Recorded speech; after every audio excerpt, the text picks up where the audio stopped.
friends, welcome back to my channel. My name is Ashley Ariana, joined by the wonderful Tom Jensen, and we are fully back into football. There was football on Sunday, there's football coming up on Thursday, and the regular season is racing towards us. I think I heard someone, it might have been on Grant's channel, I think it was his dad, he said he was going on vacation or something and he called it on assignment. So I'm going on assignment because I'm going to be in Vegas for the joint practices and covering going to the preseason game. It feels very, very like we're in the flow of things, Tom. We had our first preseason game. 49ers just wrapped up day 14 of training camp today. Now, the scary thing about the fact that training camp is coming to an end and we're having preseason games and joint practices, and that in only a few weeks the season starts, is there seemingly is more and more injuries reported every single day for the 49ers. Which is scary. It's piling up.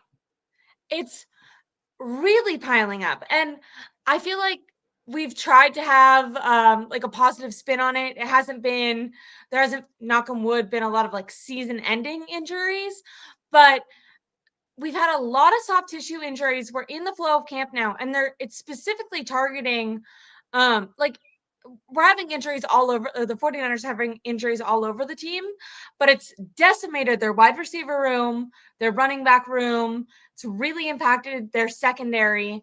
Today we had an offensive lineman go down. So we're going to get into injury updates, but they need to, I don't know if it's stretch more, recover more, eat more protein, get their electrolytes in.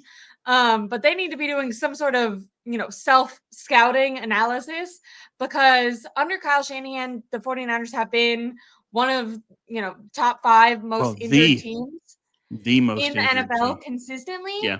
And Kyle spoke yesterday after practice, and someone had brought up how they were supposed to have joint practices last year in Minneapolis, and they ended up canceling it because of the amount of injuries. And Kyle actually said on record, they have more injuries this year. The only difference is that this year there's a lot more open spots. So the young kids. So they're going to keep going at it anyway. Yeah, they're going to keep going. And I would say, he didn't say this, but I would say part of it is also just I don't know if reputation is the right word, but management of the narrative, because they blamed everything on injuries last year and made that such a big deal. I feel like they are we cannot cancel practice. Even if we don't have enough people, we'll just adjust what we can do, because we don't want to bring up that memory for fans who are oh, wait, this is what happened last year, and then the season was shit because of it. Is that same thing going to happen now? So I feel like part of it is just it's almost self-protection of, you don't want the narrative of 2 years in a row you had to cancel the joint practice with the other team that was scheduled. It makes it look like the Niners just can't stay healthy to save their lives. And I agree that they do have to self-scout their training and development program and say, what's going on here? Because we keep getting hurt. The Niners have been, for nearly every year, top 10 in the league in most games missed due to injury. And over the course of Kyle's era in San Francisco, they have the most games lost due to injury in the league. I don't love that. So let me go over to just today alone. Ben Barch, who has been in the starting lineup for the offensive line, he took over for Aaron Banks once they let Aaron Banks walk. And I think you and I both said, although Ben Barch played well in a single game last season when he filled in for Aaron Banks, he's never consistently been healthy throughout his entire career. For the 49ers, he had never played more than one game in a row, and he missed practice, or he missed training camp last year. This year he missed a lot of the early training camp, or early mini camp, and then was finally healthy and ended up injuring himself in out of the facility, just lifting. So then he missed more of training camp, came back, participated in practice the last 2 weeks and is now injured again. He ended up leaving practice today. Somewhat shockingly, I wonder what your opinion is on this. When he went down earlier this season, like I said, he got injured lifting outside the facility. Yeah. Nick Zakelj is the one that filled in for him, Ben Barch. Today, when he left practice, they had Connor Colby, the guy that I think he was a 7th round draft pick. They had him fill in for him. Does that say that Nick Zakelj it's stock down, or are they just trying to see what Connor Colby has? Because might as well. I would think it's both. But you want to see what Connor Colby can do, and he flashed a little bit in rookie mini camps. They want to see if that's sustainable. But the other thing is, and I've been on this train for years, Nick Zakelj should not be in the NFL. He's terrible. So other than that, but what they ended up doing was putting Zakelj at left guard, and they've also experimented with him at center. Yeah. It's just there's a group of people in the Niners where I wrote this week that they're basically 40 deep. The problem is the other 13 are not NFL quality players. They're bad. And so it's going to come down to who can they pick up on waivers after people have cut solid players, but who can't make a 53-man roster somewhere else. The Niners are going to depend on that to finish out the other 13 players on their roster. Tom, can I say that makes me disappointed? And it's not that, like, potentially they will be able to find someone who can fill in, decently.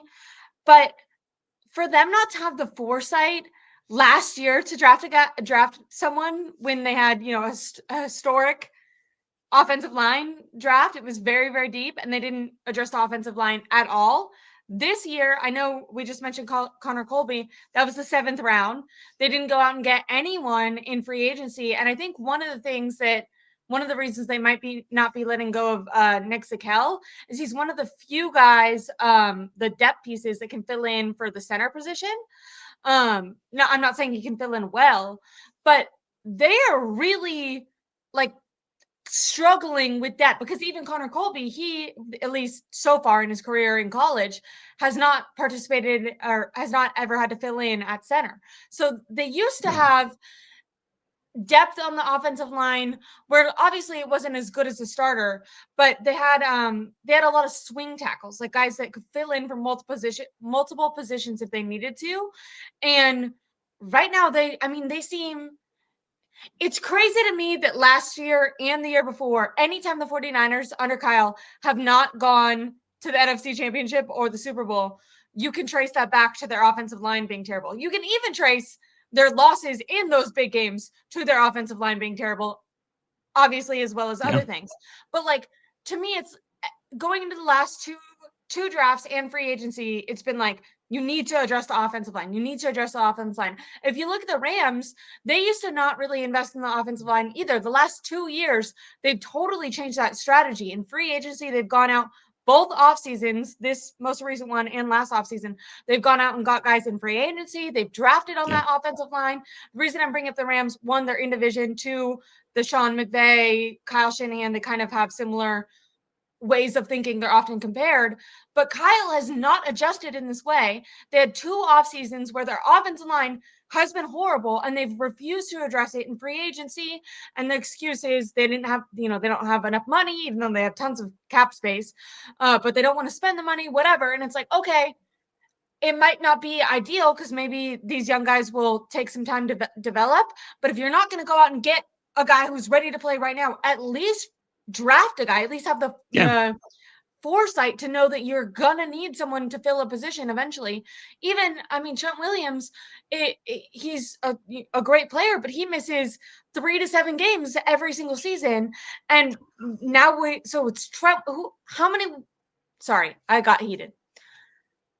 I don't blame you. I'm as mad as you are, Ashley. It's just I'm frustrated that we're in a situation where the 49ers went into the season thinking we're going to rely on Ben Barch, a guy who's never been healthy for more than 1 game.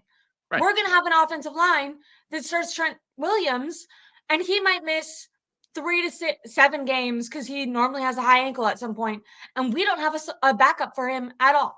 our center should not be starting, and we don't not only like, and that's our starter, and so he could get hurt, and the guy behind him is even worse. Also, we lost all of our depth and swing tackle depth, and they just didn't address it at all. And I know that they started Connor Colby in practice today, or filled in for, they had Connor Colby fill in. I don't consider getting someone with your 7th round pick actually prioritizing it. And that's not to down Connor Colby. I'm just saying, like, they could have gotten someone earlier and gotten him. Like, to me, that's like, everyone's complaining about this. Let's just throw our very last pick at him. It's not going into the draft being like, this is a main priority that we need to address. Going into free agency being like, this is our number one concern. Yeah, and you and I have talked about that forever, and Kyle never does anything about it, ever. And we both get really frustrated as a result. And this is the year where it's all coming home to roost, that not drafting a tackle has finally emerged, because Spencer Burford was bad. Yeah. Austin Pleasance was worse. Nick Zakelj can't play tackle. What do you got? You've got Andre Dillard, who they picked up on the cheap in free agency, who was just activated off the PUP list. He's it. Yeah. He's the guy. And if he doesn't play well, then what have you got? You've got Trent Williams, Colton McKivitz, and no one. And Trent, as you say, misses at least 3 games a year. And in those games, the Niners lose every one. And this is why, because the drop-off from Trent to his backup is so steep that the team can't recover from it. So this is ultimately goes back to Kyle and his philosophy of, well, we don't really need an offensive line. I can scheme around it. No, you can't. You need, at least at a minimum, status quo ante in the NFL, you need guys that are capable starters in every position. And Kyle doesn't do that. And he wants his weapons. He wants his chess pieces. And so he drafts them instead of linemen. And that's why you end up where we're at now. This is Ricky Pearsall instead of drafting a center last year. This is all the times that they've passed on a tackle who we all thought, okay, here's the tackle pick. No. And it's just, that's what they do. The problem that I have is, look, if you're going to not spend in free agency because it's too expensive, I get that. But that then requires that you spend draft picks because you need something. You can't just ignore it on both ends. And that's what they've done. I think what Kyle plans to do is draft a tackle in the first round next year. And that's going to be his plan. But until then, Tom, good luck. I don't even know if they're going to be able to afford to keep Colton McKivitz, depending on how he plays. They won't. And if he they stay won't. Healthy. He'll get too much money and he'll leave like everybody else has. But they will draft somebody like Isaiah World from Oregon or the tackles from Utah. One of those 3 guys will probably be, in my opinion, the Niners pick in the first round next year. And that person will start immediately. The problem is that they need a 3rd tackle. Yeah, like what about both of them? Is 37. Right. So they're going to have to do at tackle what they did this year on the D-line. They're going to have to double down. And that's probably what's going to happen. But I wouldn't be at all surprised if World from Oregon or one of the Utah tackles is their pick, and then they're going to have to take another tackle right behind him because it's that dire. But the problem is now, how do you deal with it? Unless Andre Dillard can play, you're going to have to go scouting the league for whoever gets cut and hope that you can pick up a guy and plug him in. Because right now you can't do that with Spencer Burford or Austin Pleasance. They've both failed. Yeah. And it's, in my opinion, I hear what you're saying. Like, for whatever reason, they don't think it's an immediate need right now this year. So they're going to go get it next year when it's like, we have no other option. But that's such, and I don't mean to criticize John Lynch or Kyle, whoever's making these decisions, but to me, that's horrible, like, draft planning. Sure it is. You're not thinking, other teams, successful teams, they draft 2-3 years ahead. They're developing these guys now. If you think Trent Williams is good now, you should have someone who's watching him for 2 years, developing their body into an NFL football body so that when Trent does retire, you have his backup ready. If you know you can't afford Colton McKivitz at the end of his contract, you should have someone, you should have drafted someone last draft, very least this draft, so that they're ready, not like you're getting someone fresh out of college right the year that you're letting. I mean, that's basically what they did with Aaron Banks. Is they, in my opinion, were pretty unprepared for him to get the offer that he got from the Packers. And Yeah, so they figured, we can't afford to pay him that. We're just going to sub this other guy in, where if they would have been more, forward thinking, they could have had someone more reliable, no offense, than Ben Barch sure. developing or on their team for when Aaron Banks was leaving. But they just Right. don't think ahead at all. Well, They think, no, what and do you I know, and need it's not like it came as right a now? surprise that Aaron Banks left. I mean, you knew this was going to happen. You knew McGlinchey was gone. You knew Aaron Banks was gone, and you didn't adjust in terms of your team building. And this goes back to why I think the Niners ultimately don't win a ring. I've said this for years. Kyle doesn't know how to build a team through the draft because he No, doesn't everything's value just the offensive line. And therefore, the team has to overcome Kyle's bias. In addition, Kyle wants to use the offensive line as his cash cap saving center. He wants to go cheap there so that he can spend money everywhere else. And yeah. that's a function of Kyle not valuing the offensive line itself, which goes back to the guy that invented the outside zone from Denver, who basically told a group of coaches when he first came up with this, you don't need a first round pick in my system. And Kyle said, you're speaking my language. And he's done it ever since. So, It's really we're going to frustrating. have I what mean, we've got. What you yeah, want basically is Howie Roseman. You want somebody that's going to draft people to already be in place 2 years in advance, preparing for when the guy retires or gets hurt. Howie yeah. does that. Kyle doesn't.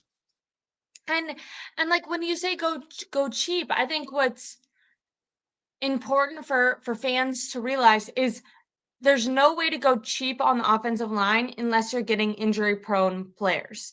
And I don't mean that like in a negative way, like I feel bad, I don't want people to be injured, but in the NFL, just being healthy is so difficult that like Aaron Banks, who is someone who's not, he's not a great offensive lineman, but the fact that he can play every game makes him valuable. And the Sure. 49ers are not only not getting crazy talent at the position, but they're not even getting like suboptimal play consistently on the field because they're going so cheap that you're not getting the guys at the top, and the guys that you are getting who are already kind of below baseline aren't even there consistently, which is Yeah. just Well, you get what you pay for. And if you're going to only be using seventh round draft pick on an offensive lineman, this is how yeah. you end up in the Like the Andre situation they're Dillard in guy, now. the Andre Dillard guy that they activated earlier today or yesterday or whatever, he was activated off pup. Like they're just Yeah. rotating injured players right now. Right. Well, they have to because they've been so hurt. But the thing with Dillard is they're going to need him to play well because the other guys did not.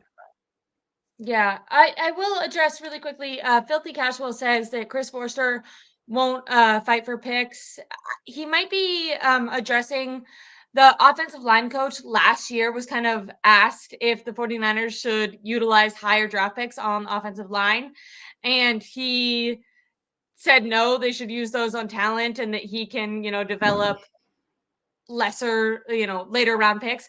To me, and maybe he truly believes that, but also I would say, what else is he gonna say? Like he's not in charge, Exactly. and he's not gonna Yeah. downplay his own like impact and say, no, I need good guys. Like he's gonna say, yeah, I can develop whatever you give me. Sure. So Well, I don't really it's put that. exactly. It's one of those situations where what else is he going to say? You Yeah. know, he has to say what he said. Period. So it doesn't matter in that context of what Forster has to say because he knows the situation he's under in terms of where he's at under Kyle's blessing. If he undercuts Kyle, he can undercut himself and be out of a job. He has to say what he did. I agree. Stovey 4x4ing says, I don't like Forrester, hasn't developed anyone. I would push back on this. I think they haven't gone out. Like, if you look at Chris Kaczmarek, who's the defensive line coach, there's a lot of the defensive line draft picks or guys that they go out and get free agency that don't work out. And there's also some that do. Like, you're going to hit or miss no matter what. But at least for the D line, like, they're consistently going and getting guys from other teams that were high draft picks, and maybe didn't work out on the team they were on, but at one point were high draft picks and have some sort of talent. Or two, they're going and drafting these guys early. So they're giving Chris Kaczmarek a lot of talent, a raw talent to work with. And even in his position group, not everyone is turning out. With Chris Forrester, I'm not trying to defend him, but to defend him, they're not going out and getting high talented players and then saying, Right. work your magic. They're really bargain bin shopping, as Tom and I have said, and saying, just make this guy serviceable. Chris Forrester can't make someone not an injury prone player. That has to do with your genetics. That's what makes being a football player incredible. I used to, and I've talked about this on the channel recently. I used to feel really weary about talking about injuries because I played sports throughout my whole entire life and even in college. Yeah. And I was just like, I never wanted to talk bad about someone until it kind of clicked for me that I do think it's fair to talk about injuries and if your body can sustain it and what it means to be injury prone. Because what makes being a professional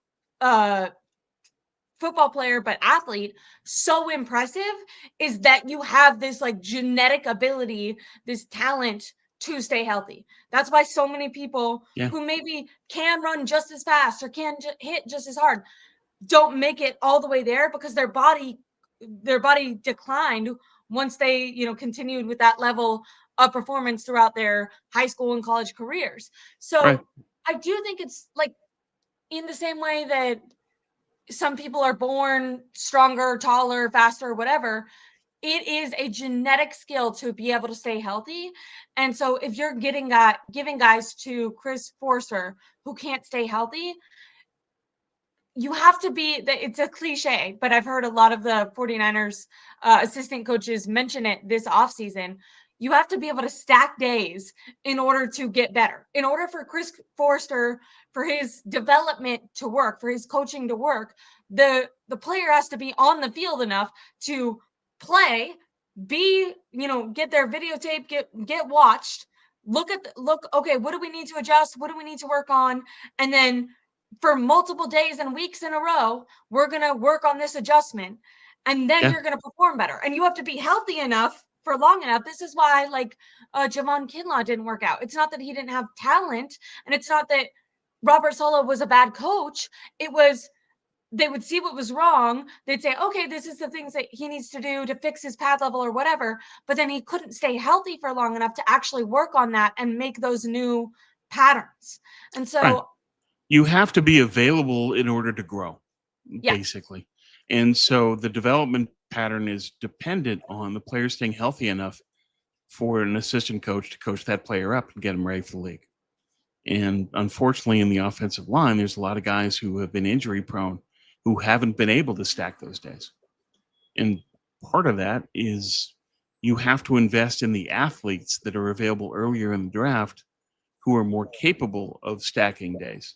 And part of the value of taking a player early is that they've got the genetics at a higher level than somebody that's in the 7th round. Yeah. I find this interesting. I would not, put this on the assistant. No, this is true. Coaches. I think Tom and I have, repeatedly talked about this, and this is why. And maybe this will change if injuries become the storyline of this year as well.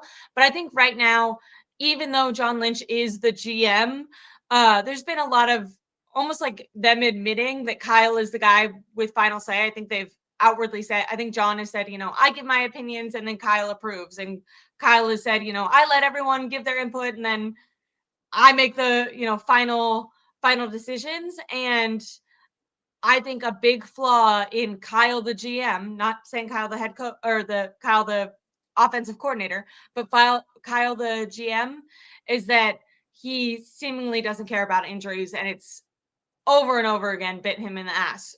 Yeah, Michael well, I Williams, think that those selections, though, tend to be both of them. Kyle has more of the early picks, so it's the early guys that go down that I think were on Kyle. got it. But ultimately, this comes down to one thing: is that if the Niners are going to make the Super Bowl, they're going to have to evolve in the way they build a team. Can they do that with Kyle having final say in personnel? Based on the last 9 years, no. And I think that that's going to continue. So to me, as a Niner fan, what I'm looking forward to most is Kyle being fired and a new GM being hired, because I think that's the only way that they're going to make it. I don't think they are under Kyle. He's a great coach. He's a bad GM. Lynch, he has some influence. He has some say. I think the telling quote from Lynch was, "I have the 90, Kyle has the 53." That tells you everything. Interesting. So I can bring a bunch of guys in, but he's going to be the one that's designing the roster at the end of the day. Yeah. I want to move past just the Ben Barch injury to talk about kind of all the injuries. Let's get to everything else. Sure. Yeah. And one guy who might be injured, I think is injured, but also has some other storylines is Jauan Jennings. So I'm going to leave Jennings for last, and I just want to get through the majority of the injuries, because I think one of the areas where the 49ers have been most decimated is at wide receiver. Jacob Cowing was back out on the practice field today. He wasn't participating with any of his teammates, but he was on the sidelines. He has ran at his top speed, which is one of the ways that they test to see if you're ready to start making your way back. Something that was disappointing is Jordan Watkins, the wide receiver that they drafted this year. That was a blow. And he actually looked he actually looked really good in the preseason, in my opinion. Who stood out to me on offense was Corey Kiner, just because they utilized the hell out of him. I was worried he was going to get injured because they were running they were really running him. To me, almost overdoing it. They took him out. They put the Abdullah guy in, but then he immediately got injured. So then they put Corey Kiner back out there, which was probably not something they wanted to do. And I was like, his body is got to hurt tomorrow. Well, it's by default. Who else are they going to put out there? Yeah. Abdullah got hurt. So who you got? Yeah, and that's part of the issue, again, is that when you draft all these guys and say, well, he's been hurt, but once he gets healthy, he's going to be great. Yeah, maybe. But you've got Kidlaw as proof of you drafted someone knowing he was hurt and he never got through. Yeah. He never succeeded. You have to change your thinking on that. But I think the only way the thinking is going to change in the player selection, especially in the draft, is Kyle has to be replaced and a new GM has to come in. Yeah. Everyone be nice in the comments, by the way. I just glanced over, and I know sometimes they like to kid around. I don't know if you guys are kidding or not, but be nice. I think you all are. You're regulars. I wanted to go over wide receivers. Right now, obviously, Brandon Ayuk is injured. Kyle was asked specifically about Brandon Ayuk, and there's this thing I've recognized. This happened 3 times now, but two times in the last month, where Kyle has been asked a direct question about Brandon Ayuk, and then he goes, "Oh, I put all of those guys in the same box," meaning all of the guys who have had ACL knee injuries, and then he goes, "Anywhere from week 10 to week 5, I'm kind of eyeing week 6, but that's, far away from now, so I'm not really thinking about it." But he'll never say, "This is Brandon Ayuk's perceived timeline. This is kind of what he always, someone goes, "What about Brandon Ayuk specifically?" And then he goes, "All of those guys should be back around midseason," which is what he said the first time he was asked about this. And then this time he said, "All of these guys should be back between week 5 and week 10. So he's, thanks for nailing it down, Kyle. Yeah, it's within 5 weeks or so. It's just the season. What's the difference between Ayuk in week 6 and Ayuk in week 10? No playoffs. That's the difference. So exactly. He has to lock it down, and he doesn't, because he doesn't want to be locked down himself. It's a dodge. And I feel like he and throws Kyle, as the Mustafa. emperor of the Niners, can dodge all he wants. That's the way this gig works for him. And Kyle designed this gig with that in mind. He gave himself an out. Yeah, and I feel like he throws Mustafa in there when he's asked directly about Brandon Ayuk as a way of being able to kind of have plausible deniability. Right. So it's like if Malik Mustafa comes back on week 5 and Brandon Ayuk ends up not coming back till week 10, even week 12, he can be like, oh, well, I was like, talking about all the ACL guys. I was giving them all a general. You can't be mad at me that I said Brandon Ayuk would be back in week 5 because I didn't say that. Right. He doesn't want any accountability. He doesn't want anybody to trace back and say, you said X. And so every time Kyle gets out there and he says, between week 5 and week 10. For Thanks. all of them. That's valuable for everybody on the roster. Yeah, Thanks, yeah. And you're like, wait, but we're not talking about everyone. And also, Sparky. that's a huge difference. What? So, whatever he's going to do, he's going to do. But it's Kyle being Kyle. He's avoiding accountability. It's a game he plays. He's played it for years. He can't do that, and then us throwing up our hands saying, "Why is Kyle doing this?" He always does this. Always. I like that you said too, like, aside from not answering specifically about Brandon Ayuk, but giving a 5-week window is like, the season meaningless. is fully in your hands versus the playoffs are not happening, and at that point, it doesn't even really matter. Yeah. But again, this is Kyle being Kyle. This is not going to change. Yeah. So Brandon Ayuk, out with that, multiple different knee issue, injuries. He's been participating in the wide receiver room. Seemingly, the way they're talking about him, I think, is a lot better than it has been last offseason and the beginning of this offseason. So that's good. But it's more about like character and his participation in the team versus his health. And then Jacob Cowing, like I said, hamstring injury. They were eyeing the Raiders game as a game that they wanted him to be able to come back. My hypothesis, if he does not have any setbacks tomorrow or in the next few days to come, I wonder if they'll take him. They're either going to take it really easy on Thursday, which is the joint practices against Vegas, and have him kind of working out on the side like they did today, or he'll be a full go in joint practices but won't participate in the actual preseason game. To me, it'll be either or. Yeah, it's one of them.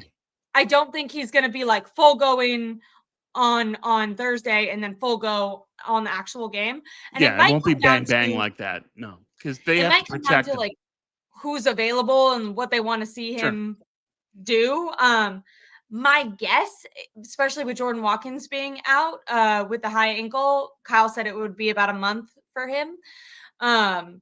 Which, by the way, there might be some other stuff going on with him too, because when Kyle announced that, he said that Jordan Watkins came in and was reporting other issues. He didn't say what the other issues were, but he said, Jordan didn't even know he had a high ankle. He came in reporting other issues after the game, and it wasn't until the next day that he was like, I feel a little soreness. Didn't anticipate that it was going to be that. They did an x-ray like just in case, and he was actually out like warming up for practice, and they came out and they were like, you have an ankle, don't do that.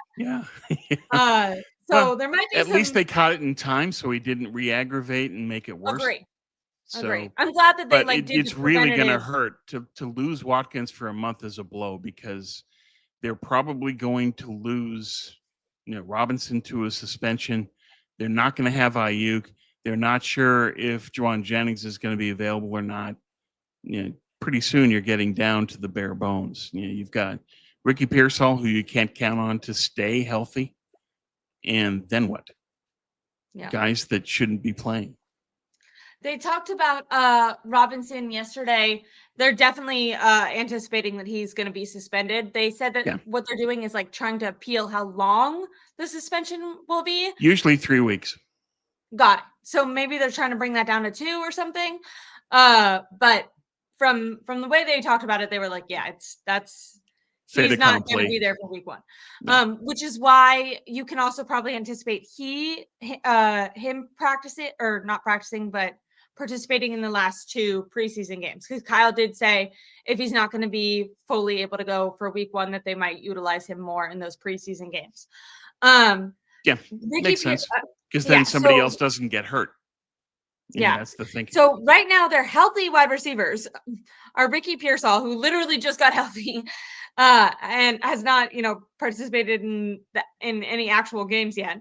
And then Robbie Chosen, who they signed, off the street. He was in Miami. He was how that they're struggling is that they cut him after like 10 days yet last year. So he wasn't good enough to be on the team last year, but this year might end up he's going to start. That's how slim pickings they are. Bad. But he's played okay. Yeah, he looked all right in the Denver game. They have Russell Gage, who Filthy Casual says has been getting good reports from training camp, but from camp, yes. From the game, no. He had 4 targets. He had 2 catches for 3 yards. Yeah. So wasn't impressive there. Like I said, the only offensive players I was super impressed with, or offensive weapons, I will say, was Corey Kiner and Jordan Watkins. So I agree. I was not impressed with Russell Gage in the game. Junior Bergen, I guess he was impressive, but I didn't really look at him as a wide receiver. Return, yeah. That return was good. He made a nice juke move to get outside, and 27-yard punt return.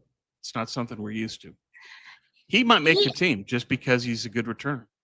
Yeah. We know that Bradley likes him a lot, the special teams coordinator. He was the one that kind of scouted him. I think he said his son had gone to school with him or something, which is why they knew about him so late in the draft. Bergen was asked about filling in as a wide receiver during camp because their bodies have been so slim.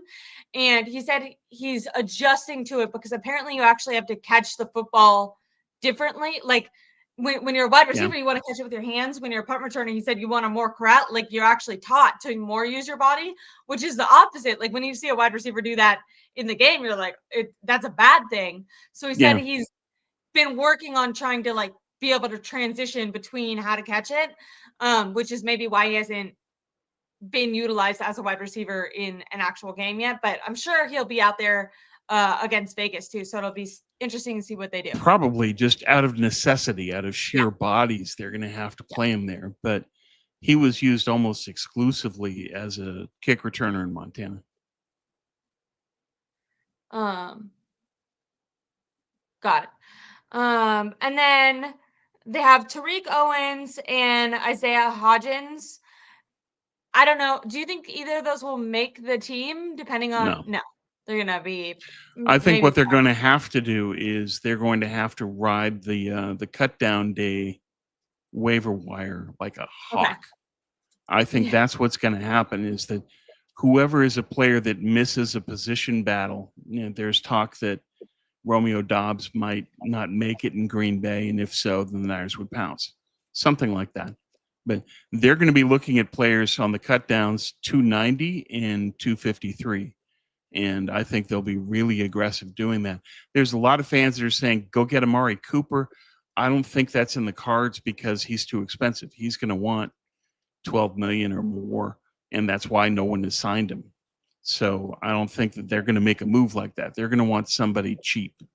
And that's probably what they're doing now, is I would imagine that they're scouring and going over their notes on who they think can play that's available and go get them. Yeah. As long as it's somebody that's cheap.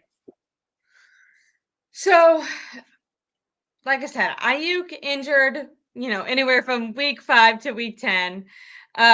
Jacob Cowing, hopefully on the mend. Jordan Watkins going to be at least a month. Then we have Jauan Jennings, who has had a calf injury with no return timeline.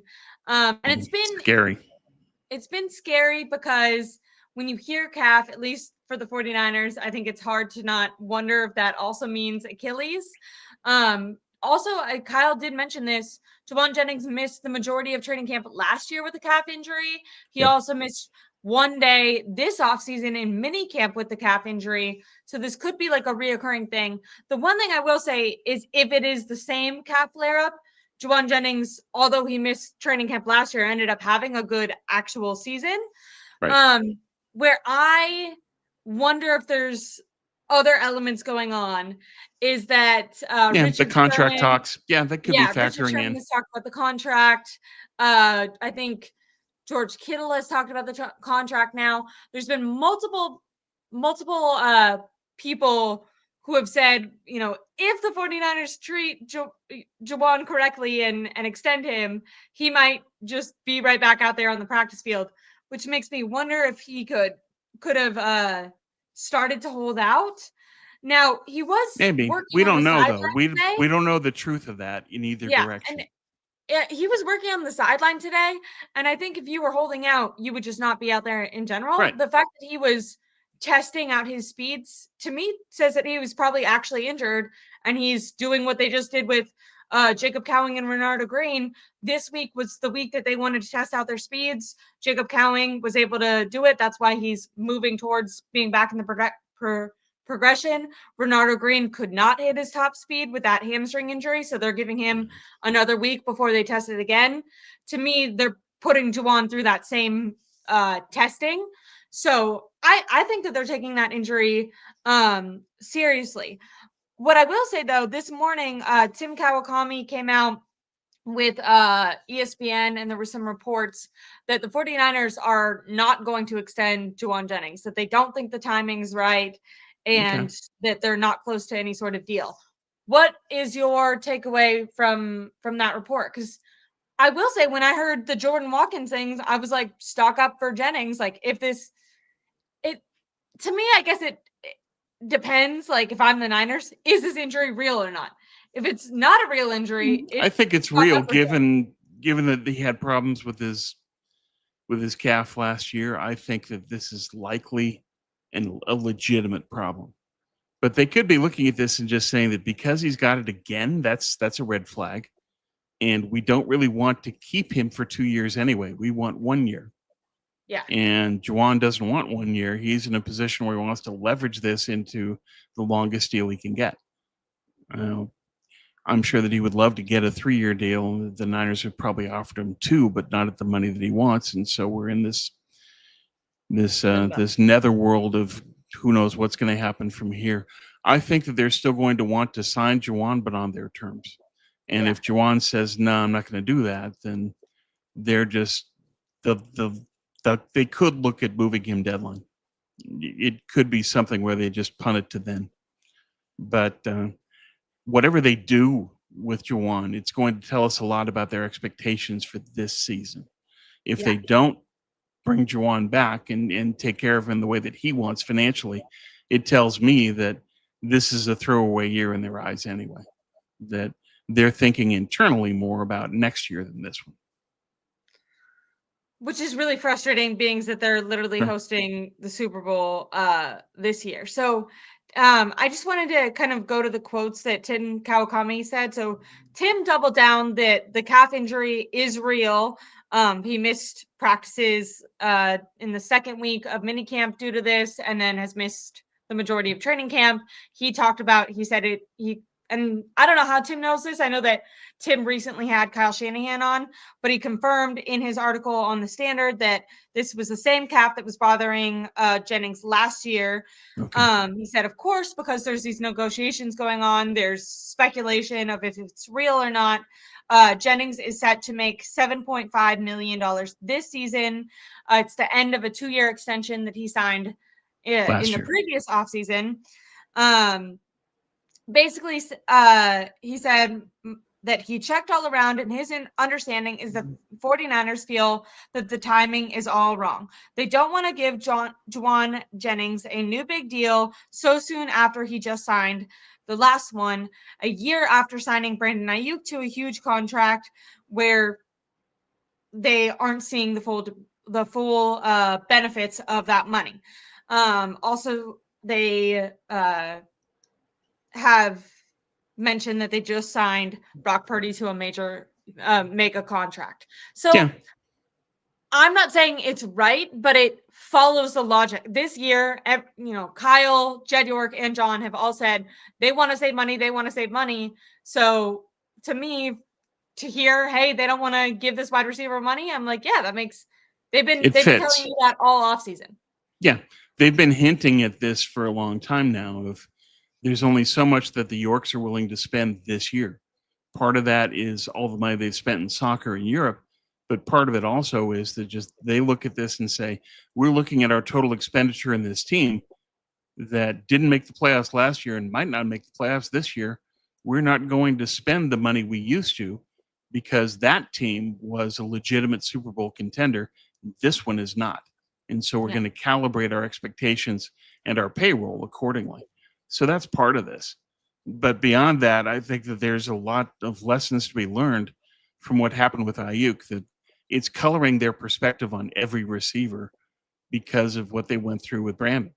And so they said, we don't want to make that mistake again. They reacted with And panic, and they're like, yeah, it's an overreaction. You have to treat each one of these as a separate thing, and they're not. They're letting what happened with Ayuk color their perspective on the other receivers, and I don't think that's the right way to go about it. But I can understand why, if they believe that this is a recurring injury from last year, why should we invest a multi-year deal in Jauan Jennings when this is the second year in a row that he's had this problem and he's getting older, and we probably want to move on anyway because we need to go through a transition at receiver.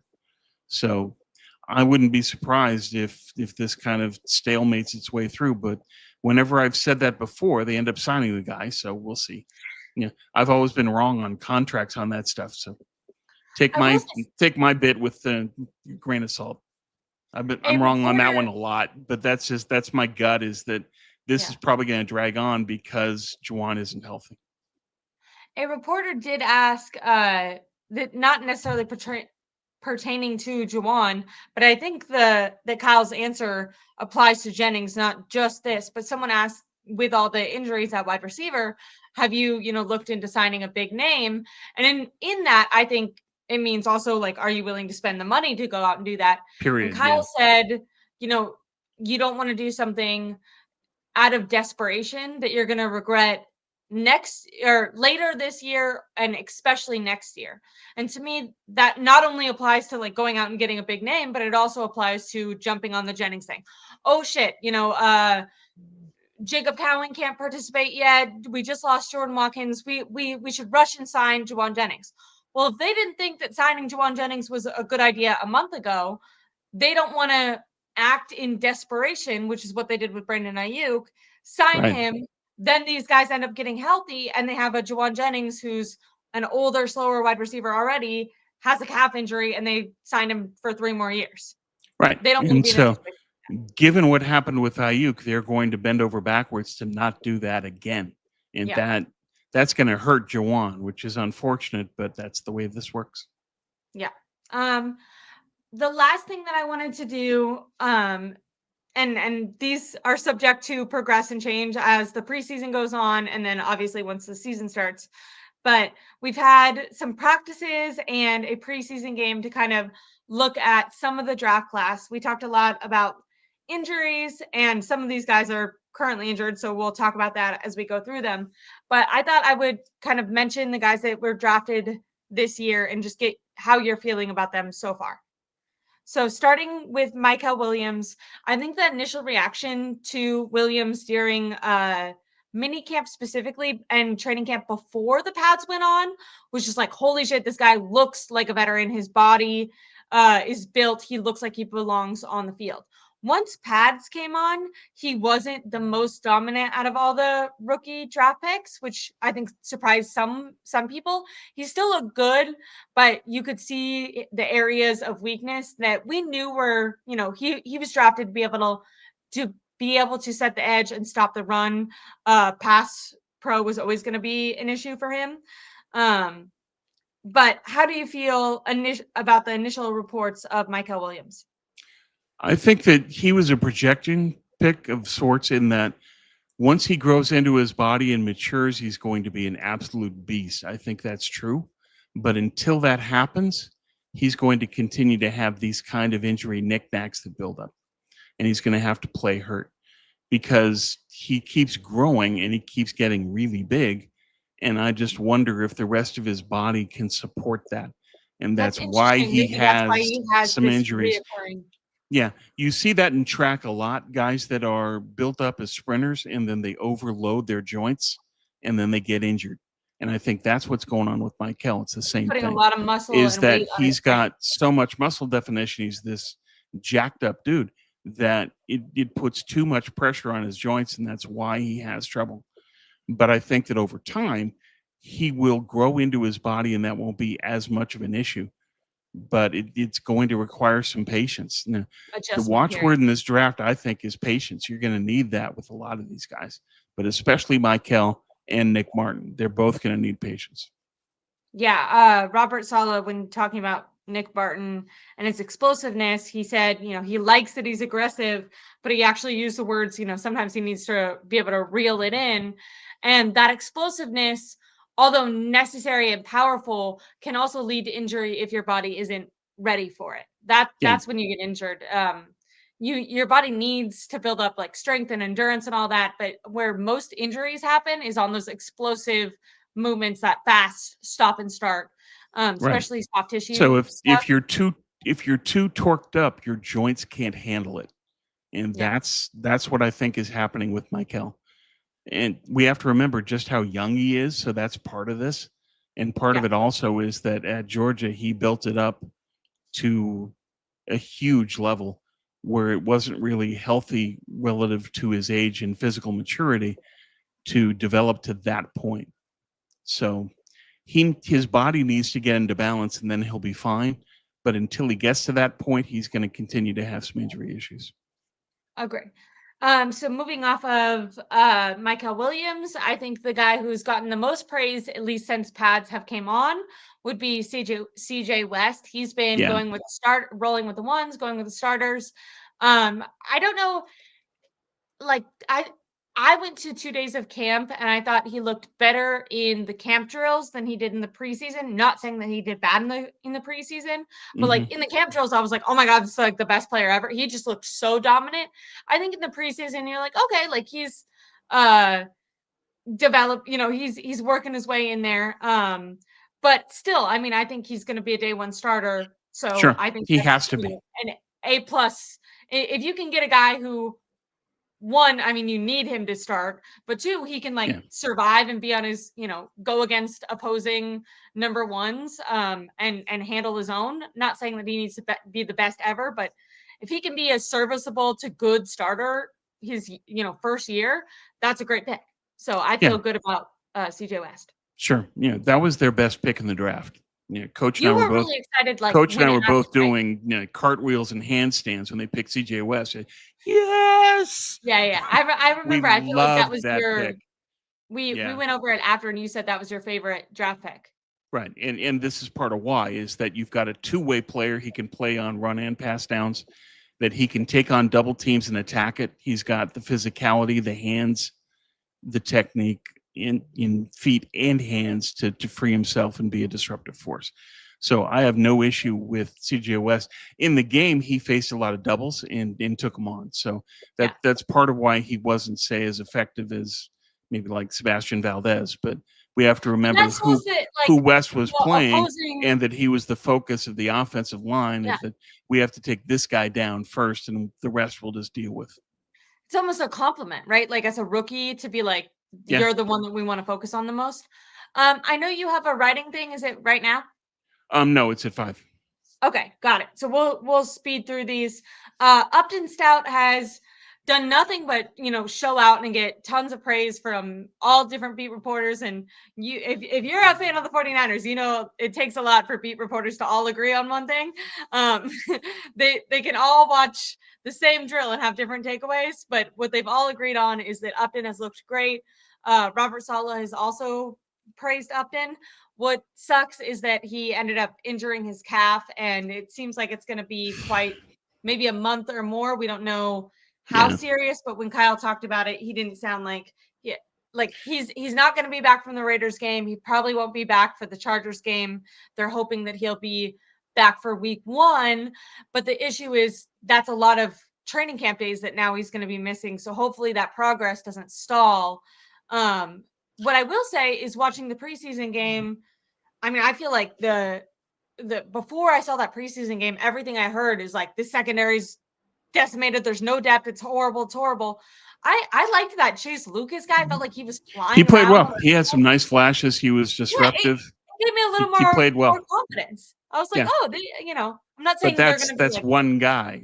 world beaters, So but yeah. we'll see. Now, on the other hand, you've got people like Luter Jr., who still looks like Luter Jr. You've got He's the one that Pinnock, gave who up the got like hurt. wide open end zone touchdown, Yeah, right? yeah, Yeah. where it's just completely blown coverage. Terrible decision making. And Pinnock went down today, and Jair came in and was awful. So it's just, this goes back to my bit about you're only 40 deep and you have these 13 players who can't play. Zakel is one of them. Jair is one of them. And all those guys add up when you have the volume of injuries. It's not just that your big names go down. It's that so many guys are down that you end up having to play one of those 13 guys when they shouldn't even be in the league. And if they're on the field, they're a huge liability. And the problem for the Niners is they have to make certain that in the Seattle game, none of those 13 guys see the field. I think Coach, I'm pretty sure it's him who you do a show with. I've heard say this before. Like the barrier of like entry to start on this team used to be a lot higher. Yeah, And way basically higher. what that meant is the starters were so good that in order to break into that lineup, you had to just be incredible. But right now, they've lost a lot of their good starters, and then a lot of the starters they do have are so injury prone, and there's so many holes that they're filling, positions with guys who would be on previous Niner teams, fifth and fourth stringers, Well, but they'd be right now are first practice and squad. second stringers, which is scary. Yeah, you're taking guys who were practice squad 3 years ago who are now backups or third stringers today. Yeah. And that's really dangerous. So moving on from Upton Stout, who, like I said, has a calf and is injured.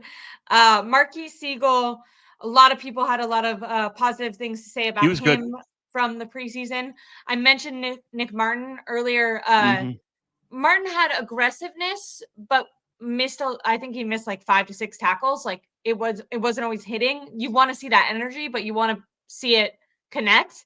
And I feel like Marquise Siegel was like the good version of Nick Martin, where like he had that same aggressiveness, but instead of missing tackles, he was connecting and flying all over. So and that's a function of their development for each player, is that Siegel knows where he needs to be on the field and he plays instinctively. And Martin has to get to the point of playing instinctively. He's not there yet. His diagnostics aren't good. And so he plays hesitantly, where he'll fly to the ball and then not know what to do, or he'll fly to the ball at the wrong angle, or he'll fly to the ball and he doesn't have his body in balance and he'll just olay the guy. So that's why I say with Nick Martin, what you're going to need is a lot of patience with him specifically. He was drafted as a ball of clay guy, as I call it, where you're projecting what he can be. You think that he can be the next Greenlaw, but it's going to take 2 to 3 years before he becomes that. That with linebackers. They're being a 2 to 3 year development. There's a long development cycle, possibly arguably the longest development cycle in the league on defense is at linebacker. And for proof of that, you can look at D. Winters, where he had that kind of ball of clay athletic ability from the get-go, but he didn't know what he was doing. And so he was running sideline to sideline, but not making plays because he had bad angles, bad diagnostics, what have you. And Martin's going to have to go through that same development curve and probably take just as long. So it's 2 to 3 years. Yeah. And it's only now that you feel like D. Winters might actually be getting that starting. Where the light bulb has gone off for D. Winters. And so now he can play, now he can contribute. But took 3 years. Tom's smart, you guys. He'll say something like, "Oh, it takes like 3 years," and you're like, "I don't know," and then like you see it actually happen before your eyes. Essentially. I want to speed through Jordan Watkins. We kind of already talked about him. We both thought he did well in the preseason game. It's a bummer that he's going to be injured because they have no healthy wide receivers, and it would have been nice to have him. It's a high ankle, so it's going to be at least a month. They're aiming, hopefully he'll be back week 1 because they probably are going to need him, especially with Robinson and his eventual suspension coming. But the issue, like I said, with Upton is someone can look good now, but if they don't practice and they're a rookie for a whole month. It's like, are you going to, be up to speed by the time it's like, one, you have to be healthy and in football shape, but two, you just went through, a month of not programming those routes and connection in your head. So that Right. scares me. Plus, you have the other factor of once you can take the field, you still have to ramp up. Yeah. It's not something where you can just parachute in. Okay, guys, I'm ready to go. Not necessarily. It can take a week or 2 weeks where you get into actual football shape. So it's not just health; it's ramping up and getting to game shape. Yeah. And That's an issue for a lot of Niners. That's a scary thing for them to. I was gonna say on that same exact, like, I feel like you could say the exact same thing for this next guy would be Jordan James, someone who's looked good when healthy, but just had surgery on his finger. Hopefully, when we talk about the wide receiver room being decimated, I said I thought Kyle even said Corey Kiner looked good. In that preseason game, I was worried he was going to get injured. Isaac Randall has a shoulder injury. He's not participating. Chris McCaffrey, according to Kyle, probably not going to be participating in any of the preseason games. He'll probably be participating. Well, but that's smart. That's what he should do.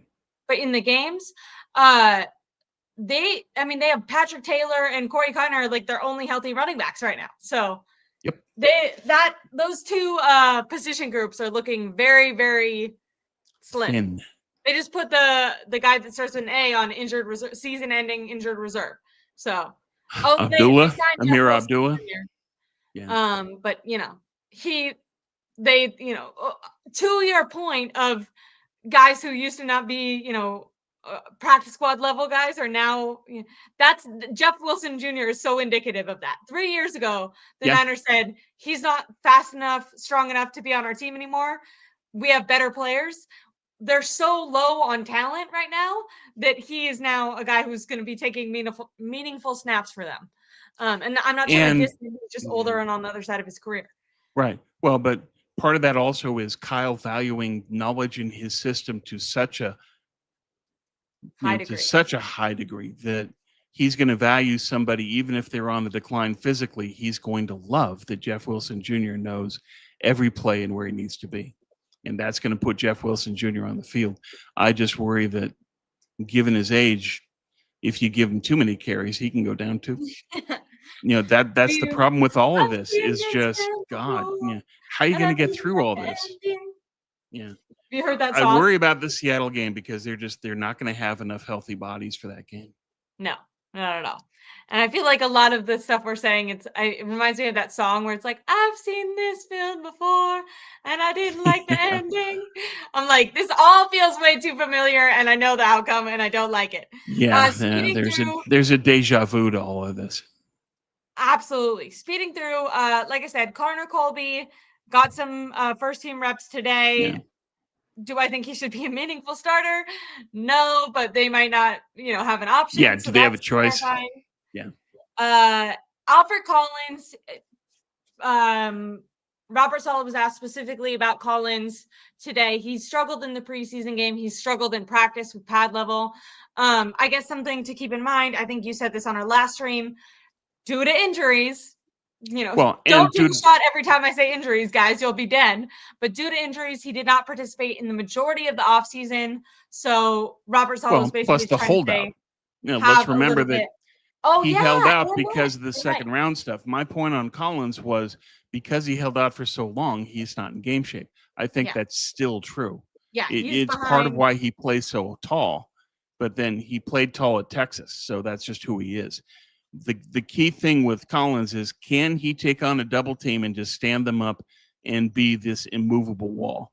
If he can do that in the first 2 downs, then he's worth the second round pick, and that's what they're counting on him to do. But you cannot count on Alfred Collins to rush the passer at all. He shouldn't be on the field on passing downs, period. Agree. And also agree with Filthy Casual. Saleh said he was improving, but he didn't say he was like a world beater. He's just saying we need to have patience. He held out / was injured for the majority of the offseason. So think of him at the level that most people were at the start of training camp. That's where he's at right now. He's like 3 weeks behind where everyone else is. Yeah. Plus had some issues that he was entering, even if he would have, he had things like pad level that he needed to work on no matter what. And those are probably going to be, issues that he's dealing with all season that he hopefully throughout his rookie contract will be able to improve upon, but it's not going to be something he fixes in one off season. Yeah, I wouldn't expect miracles from Collins. He is what he is. He's a boulder. He's there to stop the run and to take on double teams on first and second down. He's a specialist. We need to treat him as such. I need to get going. My class is coming up. So thanks for another great one, Ashley. Appreciate it. Love you so much, Tom. Have Love a great, you too. everyone, read Tom's articles, Ninercast on Twitter, follow him there. His articles are on SI, they're brilliant. We'll be going live. I think next week we might go live one day early because I'm going to be on assignment, going all these different places. But I always appreciate Tom being here, and his articles are so good for a million reasons. One, because he's brilliant, but two, because he's constantly working on his writing. So he's going to go do some writing class right now, which I think for is novels. Awesome. So everyone say not thank for you, sports Tom. writing, but everyone say thank you, Tom, and I love you so much, Tom. Thanks, Eric. And love you too, Ashley. Thanks. Got it. Great time. Take care, everybody. Bye. Okay, I'm just gonna wrap this up. Oh, do I need to take you up? Do I gotta take you off, or you got it? All right, take care, Ashley. Bye. Love you. I'm just gonna wrap up the rookies that we were talking about. We have two more, and then I'll wrap up this stream. So after Alfred Collins, who Tom was never a fan of the Alfred Collins pick in general. So and for I understand his concerns. The pad level is something that we've seen the 49ers struggle to be able to correct in other players. Jauan Jennings was a really big bodied guy who struggled with pad level. Now, one of the reasons I think Kinlaw was never able to fully fix his pad level was he had knee issues. So like he would, not only was it not in his route, programmed in him to be low, but also when he was low, it caused him pain. Everything that we know about Alfred Collins is that his knee is fine. It's just because he's a bigger guy. It takes a lot of strength to kind of be sitting in a squat to lift up under the offensive lineman, which is the correct strategy when you want to move someone, especially in the passing game. But in the run game, he's going to be a big giant body, and that's really what they wanted out of Alfred Collins, at least for this year. I think he's going to, their goal is going to be develop him into a player that can be an every down player. But right now, he's not going to be on the field all the time. He's going to be on the field for run plays.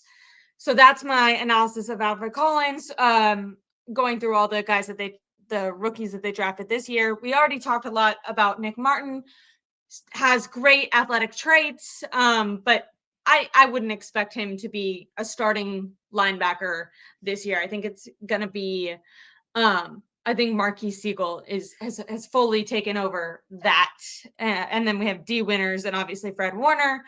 But I think that as a backup depth piece, Nick Martin is going to be good because he does have that fearlessness and aggression, and the 49ers need that. They have a lot of coverage guys who are fast and can keep up with guys and break up passes, but they need guys who aren't afraid to tackle.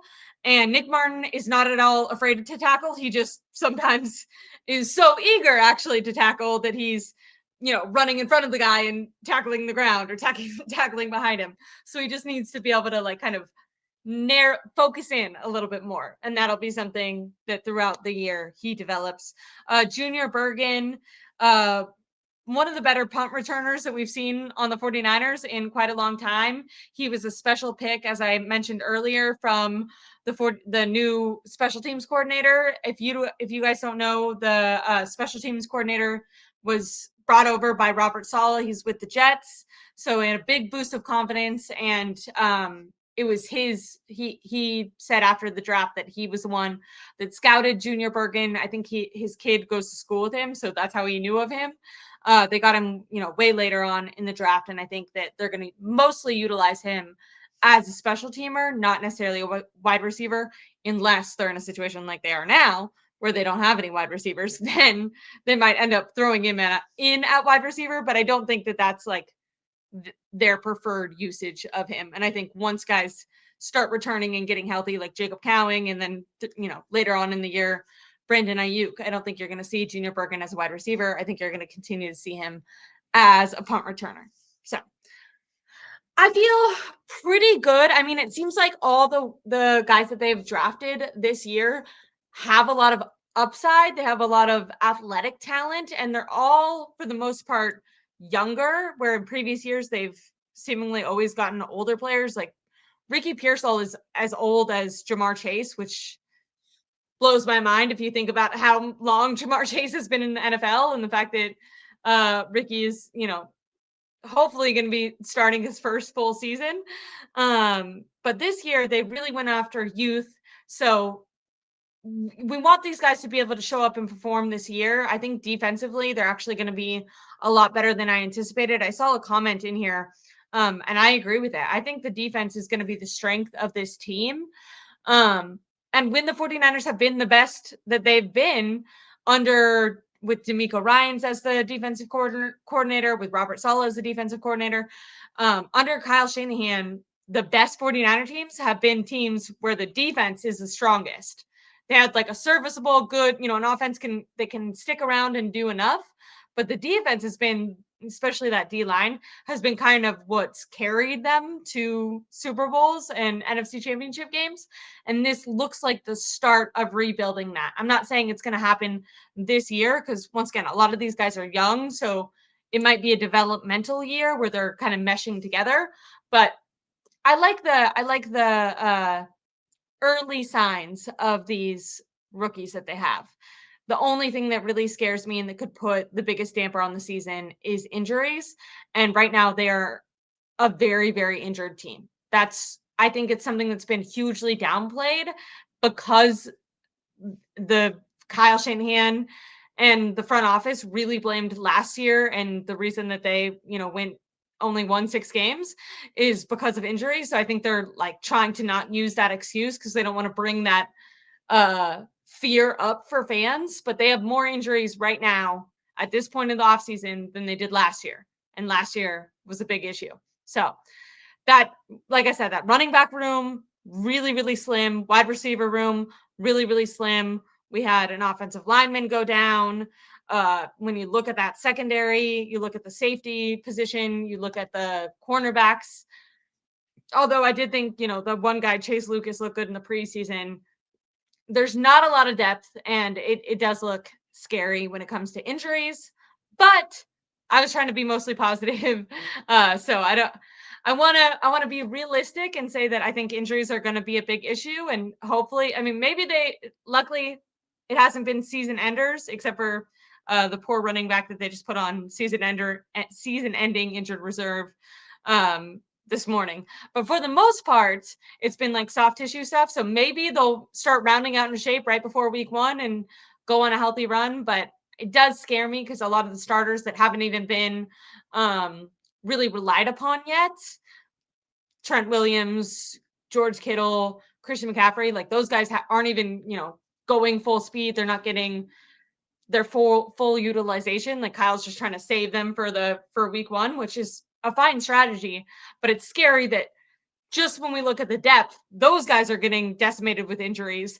And then the starters are also injury prone, older guys. And it's like, what are you going to do when you're, week after week getting into these little mini car crashes every single Sunday? Do you have a team that can kind of stand up for that? I don't know. Luckily, their season or their schedule is going to be a lot easier this year. So if they can stay healthy enough, I have a lot of faith in this defense, especially as it goes on. But it'll be interesting to see. I didn't really mention it, but Brock Purdy had an excellent day at camp today. So did Mac Jones. And that's good. It's good that he had a good day, but Deommodore Lenoir was not out there. Upton Stout was not out there. Nick Bosa was not out there. So you want to give them praise for not throwing any interceptions and completing the majority of their passes.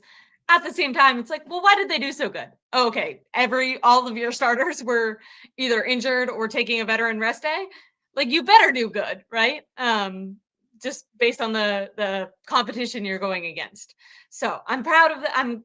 They did their job. They can't control who's participating or who's not. And if it's backups that are participating, it's Brock Purdy and Mac Jones' job to complete the passes. And they did that. So you can't really hold that against them. But at the same time, I want to tamper the expectations that it's not, when they win against the Broncos defense, they didn't really put up any points outside of the first quarter, right? So, and by the way, the joint practice looked very similar to that preseason game. They did not, their offense was not really moving the ball down the field and putting it in the end zone against the Denver Broncos in the practices. Now, is tomorrow Wednesday? Yeah, tomorrow I'm going to be taking a plane to Vegas, and I'm going to be going to the joint practice. So I'll be able to tell you how they do against Max Crosby and the Las Vegas Raiders. That'll be really interesting. I don't know much about their secondary. I'll have to look in. I'll spend my plane ride kind of learning more about the Raiders players and what matchups to look out for that. And I'll do a little stream before telling you which matchups I want to look out for. And then I'll be doing a reaction to the Las Vegas Raiders joint practice. That's going to be early morning on Thursday because it's hotter in Vegas. So they're going to do it earlier. And then on Saturday, they have the Raiders preseason game. So I'll be going live after that. And then I'll be flying back, and pray for me because then I'm getting on another flight all the way to Boston because I have a best friend who was in grad school in New York and met a boy from Boston who I love, Eli. He's wonderful, but his family is from Boston. So now she lives in Boston, and she was like, I'm going to kill you. I don't know if I can say that word, but she was like, you better come visit me before the season starts. And so now I have like 4 free days, and I'm using those days to take 2 6.5-hour flights, which kind of makes me want to die, but it'll be nice. I've never been to Boston, and I do miss my friend. So make sure to like and subscribe. I will be flying back. The reason that the trip is so short is I'll be flying back. That way I can also cover the Chargers game. I'll be going to that game, the Chargers versus 49ers, and their joint practice is going to be at Levi's. So I'll be in Vegas covering that one, and going live after that joint practice and after that preseason game. And then I'll also be going live after the joint practices with the Chargers and the last and final preseason game. So there'll be a lot to learn in the upcoming weeks. Hopefully Jacob Cowing will continue on the right trajectory. I think if I had to guess, they might, let him participate like on the sideline, but not necessarily in like full 11 versus 11s or 11 on 11s in the joint practice against the Raiders. And then they'll probably have him go in the preseason just because they don't have a lot of bodies. So I think they're going to need Jacob Cowing in the preseason. And I imagine that you're going to see some Jeff Wilson Jr. also in the preseason because, like I said, Corey Kiner looked great. Christian McCaffrey's not going to participate. Isaac Rendo is injured, so he can't participate. Jordan James is injured, so he can't participate. I don't know what running backs they're going to use. So poor Corey Kiner. I mean, he's looked great, but hopefully he can make it to week 1 because they're going to be really utilizing the hell out of him in these preseason games. Maybe they'll end up, playing a little bit of Christian McCaffrey in that final Chargers preseason game just to give Corey Kiner a break and to kind of work up their starters. But I would not anticipate seeing Brock or Kittle or Trent or McCaffrey in the Vegas game. If we do see him, I think it'll be in the Chargers game, especially because there's a 2-week. Normally there's only 1 week between the final preseason game and the first game of the year. But this year there's 2 weeks. So they might actually get the starters in for that one just to see. Someone says, wait, Ashley would choose Grant. I don't blame her. Let me read some of the comments really quick, and then I'm gonna take off. My dad says, hit that subscribe button. Yeah, hit that subscribe button if you guys want some friggin' content. Cause I'm Seattle, I'm gonna be there. New Orleans, I've never been to New Orleans. I'm gonna be there. So I'm gonna be giving you guys all the instant reactions. Really excited to be able to kind of bring you guys the content as it's happening. Someone said, party time in Las Vegas. I've been to Las Vegas twice now. I went for the joint practices in 2023. Maybe I'm a good luck charm. They went to the freaking Super Bowl that year. So I went to Las Vegas that year for the preseason. That was with the Raiders joint practices as well. And then I went to I didn't actually go to the Super Bowl, but I went to the media week before the Super Bowl. And I don't like to like gamble, and I'm not a big, I like the shows. I like to walk around. It's fun to go to new, like for me, it's fun to go to new places and just walk around and like people watch and try new restaurants and stuff like that. Maybe go dancing. Las Vegas, it's probably gonna be hot, so I might like go up to like a pool or something. But I'm not like a big gambler. I don't drink, so I won't. I'll be ready to give you the breaking news as it happens. Someone says, "Be safe and have fun." Thank you so much. I will. I really appreciate it. And then someone said, Grant or David. I have a lot of appreciation for all the 49ers beat reporters and content creators. But I prefer Grant. I think that, you know, I think I want beat reporters who try to bring me, like if I didn't go to practice that day, I want someone who's going to explain what happened in practice, not say this is how I think you should feel about practice. Why is my body? Someone just said my battery saver. My computer just said my battery saver is, but it's plugged in. Anyways, yeah, I appreciate honest coverage and people who tell me their opinions, but let me also make my own based on information that they're giving me instead of just saying this is the only correct opinion, you know. And I think certain reporters can be more biased than others, but they all have their place. And I you know, try not to get too far into it, but I deeply appreciate Grant. He's given me and a lot of content creators, Jesse Nailers, someone, Ryan Hensley, those guys are guys who really helped me when I was first starting my channel. And I know that Grant helped them. So I think I appreciate people who try to build other content creators up. But yeah, like I said, I like all the beat reporters. So make sure to give me a like and subscribe. I'm going to be on a plane tomorrow, and then I'm going to be going live from Las Vegas. So you guys better, if you want those updates and you want to figure out who's healthy, who's participating in practice, who wins, you know, how does, who the hell is the Raiders quarterback? It's Gino. No. Yes. Yeah, Pete Carroll and Gino. So how does Gino look going against Nick Bosa? He always looks scared against Nick Bosa. How does Gino look? How does Max Crosby look against our offense? How does Brock Purdy look?